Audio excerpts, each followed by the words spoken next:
Assalamualaikum warahmatullahi wabarakatuh.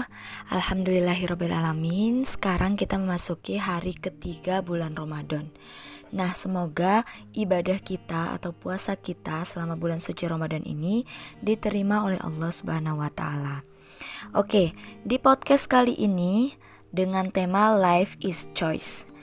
Hidup adalah pilihan. Ketahuilah sesungguhnya bila kalian bersabar atas kesusahan yang sebentar saja, maka kalian akan menikmati kesenangan yang panjang. Hidup adalah pilihan, maka segala sesuatu yang telah terjadi, yang sedang terjadi dan akan terjadi adalah hasil daripada pilihan kita. Hidup ini hanya sebentar, hanya sekali. Hidup seperti apa yang akan kita pilih? Hidup adalah pilihan, adalah sebuah kalimat yang mungkin sangat sederhana dan seringkali kita dengar dan baca. Namun, tidak banyak di antara kita yang benar-benar memahami lalu mengaplikasikannya dalam kehidupan sehari-hari. Banyaknya pembahasan tentang hal ini ternyata belum juga berkolerasi dengan pelaksanaannya. Hidup adalah pilihan. Kita akan hidup berdasarkan pilihan-pilihan yang kita buat. Kita akan dinilai dengan pilihan-pilihan yang kita buat. Kita akan dihargai sesuai dengan pilihan-pilihan yang kita buat. Kita akan menjadi seperti apa yang kita pilih dalam setiap segmen dari kehidupan kita. Seseorang yang memilih untuk memetik dan memainkan gitar di pinggir jalan, lalu meminta-minta kepada setiap pengguna jalan yang lewat, maka ia dinamakan dengan pengamen dan akan dihargai sesuai dengan namanya, yaitu Rp100 sampai Rp500.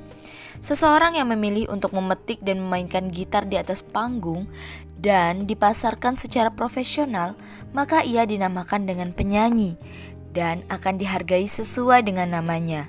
Yang jelas penghargaannya tentu lebih besar daripada pengamen. Sekilas seolah-olah aktivitasnya sama, memetik dan memainkan gitar. Namun sebenarnya pilihan-pilihan yang dibuat secara akumulatif adalah berbeda. Today is yesterday. Tomorrow is today. Apa yang kita lihat pada diri kita saat ini bisa jadi sebagian besar adalah pilihan kita sendiri. Lebih tepatnya akumulasi dari seluruh pilihan kita pada masa lalu. Posisi kita dalam pekerjaan kita sekarang adalah hasil dari pilihan-pilihan hidup kita di masa lalu. Pendamping hidup kita adalah cerminan dari pilihan-pilihan hidup kita di masa lalu. Mungkin tabungan dan isi dompet kita saat ini pun bisa mewakili pilihan-pilihan yang kita buat semasa hidup di masa lalu. Semua skill kita pun adalah hasil dari pilihan-pilihan yang kita buat di masa lalu. Ketika kita melihat seseorang bisa membaca Al-Quran dengan mahir dan baik, itu mencerminkan akan usahanya yang keras dalam belajar membaca Al-Quran di masa lalu. Kita dapat mengetahuinya dan dapat memastikannya walaupun kita tidak menyaksikannya. Sama halnya ketika kita melihat seseorang yang sukses dalam materi, ini menandakan betapa banyak dan luas usaha yang telah dia lakukan dalam meraih posisi tersebut. Terlepas usahanya halal atau haram, walaupun kita tidak menyaksikannya secara langsung. Berdasarkan prinsip ini, tidak ada seorang pun manusia yang layak untuk dianggap wah dan seolah mengawang-awang. Tak mungkin bisa dikejar. Kebanyakan di antara manusia memandang hanya pada hasil akhir, tanpa memikirkan proses pilihan-pilihan apa saja yang telah dijalani untuk mencapai kondisi akhir tersebut. Kita terkagum-kagum ketika menyaksikan anak kecil berusia 11 tahun dapat menghafalkan Al-Quran.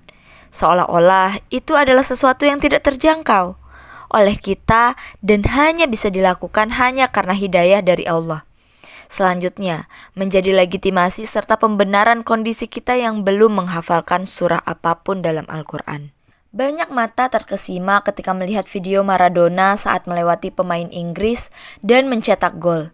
Seolah-olah itu adalah bakat langit yang diberikan kepadanya. Pada saat yang sama, mereka seolah-olah melupakan bahwa hasil akhir yang dicapai Maradona itu adalah hasil dari pilihan-pilihan yang dia buat pada masa lalu. Karena bakatnya yang luar biasa, dan selanjutnya melakukan pembenaran bahwa semua itu karena bakatnya yang luar biasa. Sama halnya ketika orang-orang mendengar kisah para mu'alaf yang telah tergabung dalam Islam. Ketika mereka melafalkan ayat-ayat Allah dengan fasih dan dengan pemahaman Islamnya yang lebih baik daripada muslim keturunan.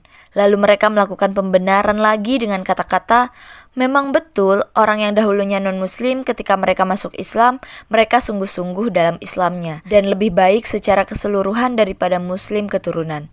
Atau dengan kata-kata, memang ketika Allah telah berkehendak memberikan hidayah, ilmu akan diberikan kepada orang-orang yang diridhoi dan diberikan hidayah olehnya. Melalui pembenaran-pembenaran seperti itu, kebanyakan manusia menutup mata dan penglihatan mereka pada proses dan pilihan-pilihan yang dilakukan oleh mu'alaf tadi pada masa lalunya sehingga mencapai hasil akhir seperti itu. Hidup adalah pilihan. Oleh karena itu, kita sesungguhnya dapat menilai seperti apa pilihan-pilihan yang dibuat pada masa lalu seseorang cukup dengan hanya melihat keadaannya sekarang.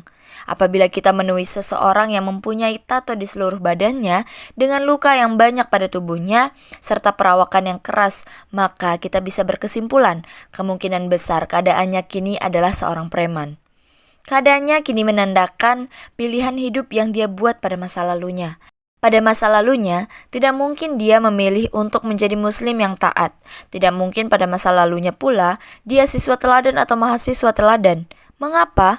Karena hidup adalah sebuah pilihan, dan keadaan diri kita sekarang adalah hasil pilihan-pilihan kita di masa lalu. Kemungkinan besar masa lalunya dipenuhi kekelaman, bolos sekolah, menipu dan mencuri, bertengkar dan lain sebagainya. Saat kelas menengah dahulu, saya mengenal seseorang yang selalu diolok-olok teman kelasnya hanya karena dia tidak mau berpakaian trendy dan gaul, serta tidak mengikuti gaya anak muda pada zaman itu.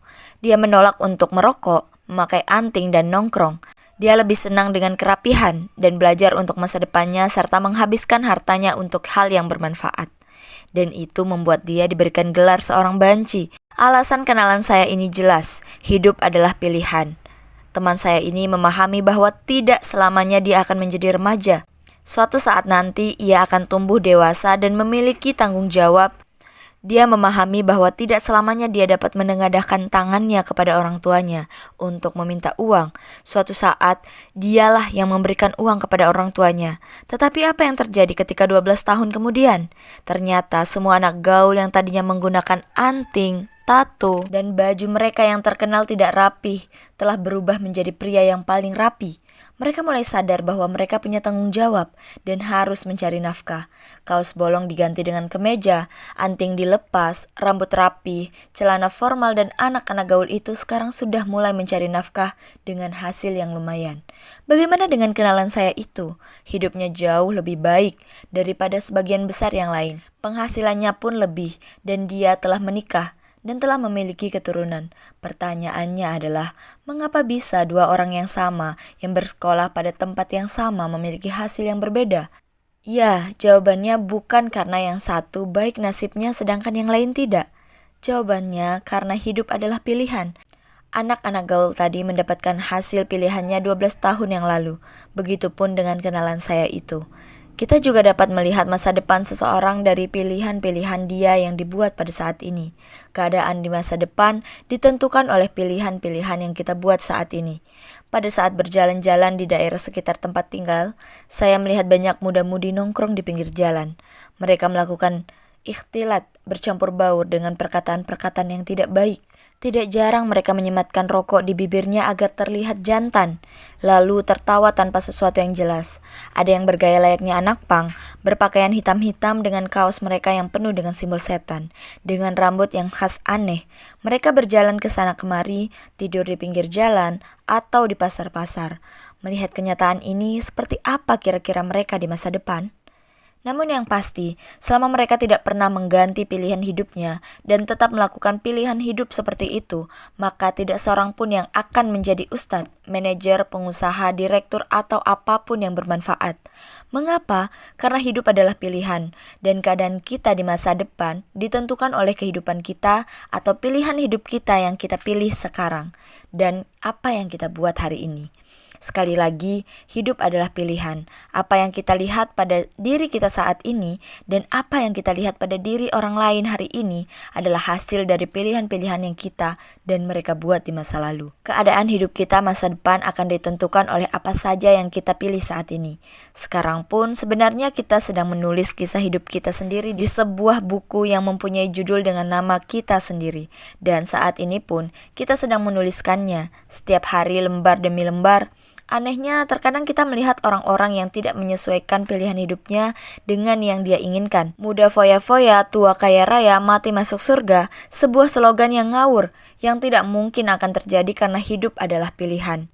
Dengan memahami hal ini, maka apabila seseorang menginginkan untuk menjadi seperti seseorang yang lain dan mendapatkan apa yang ia inginkan, dengan mudah dia dapat melakukannya dengan cara mengubah setiap pilihannya dalam hidupnya sesuai dengan pilihan orang yang dia inginkan untuk diikuti.